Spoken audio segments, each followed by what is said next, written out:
As an academic, it's really important to practice what I preach when it comes to customer centricity, customer lifetime value, all the different kinds of metrics and analytics that I've been talking about. So I'd like to take just a minute to talk about a couple of brand new startups. Full disclosure, I'm involved with both of them, but that really do a good job of helping companies embrace some of the ideas that we've been talking about together. One of them is a company called 26 Capital. They're a private equity fund, and basically the founders of that fund, who are both Wharton alums, they've heard me going on and on about notions like lifetime value, about customer equity, about the whole idea that if we can calculate the lifetime value for each one of our customers and add that up, that's basically the value of the firm. And so rather than just doing that on a purely conceptual level, they decided to put their money where my mouth is, which is to say, let's do this for some real companies. Let's calculate the lifetime values. Let's calculate the customer equity. Let's calculate the value of the firm as judged from the bottom up, from those customer assets. And if we can find firms that are undervalued, that the value of those customer assets is just way, way higher than what the market thinks they're worth, let's go out and buy them. And let's go out and find ways to extract that value and increase the market value of that company. So in that sense, it's a pure private equity play, partnering with some very large, traditional private equity firms to do some of the co-investments.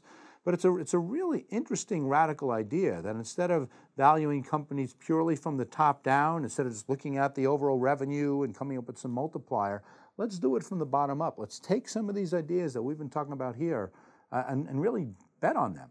And it's early, it's just a startup, but it's been going very well so far. And if nothing else, it's been getting companies just to think about ways that valuation works, to think about their customers, to think about just customer centricity in a way that they might not have otherwise. So that's one firm.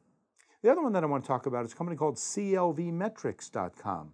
And this is one that focuses specifically and exclusively on calculating customer lifetime value.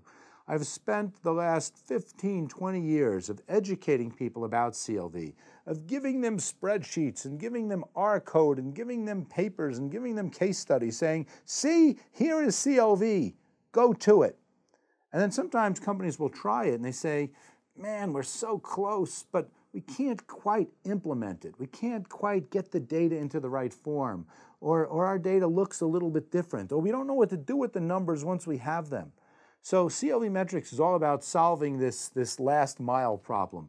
Basically, it's a web-based platform that will bolt right on to a company's transaction log system.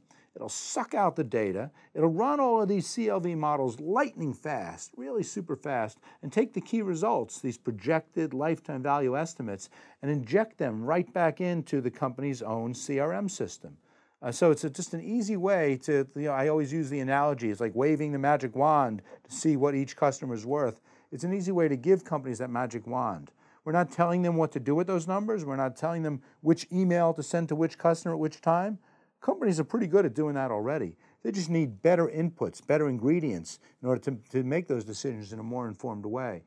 My objective with CLV Metrics is to make the calculation of CLV easy and, in fact, fun. That let's run it for these customers, let's run it for those customers, let's run it for this time period, let's run it for that geography. If we can just run it over and over and over and get ourselves really comfortable with the CLV numbers and what the patterns look like, and then we start running experiments, let's send different emails to these people versus those, we can start to see the real value that CLV brings, and that's going to make it just so much easier to move in the customer-centric direction.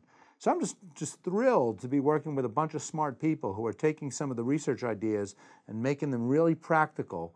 And I'm hoping to have more companies like this, whether they're companies that I'm involved with or not, that are taking some of the purely conceptual elements of what we've been talking about with customer centricity and finding ways to make it very, very easy for companies to take full advantage of them.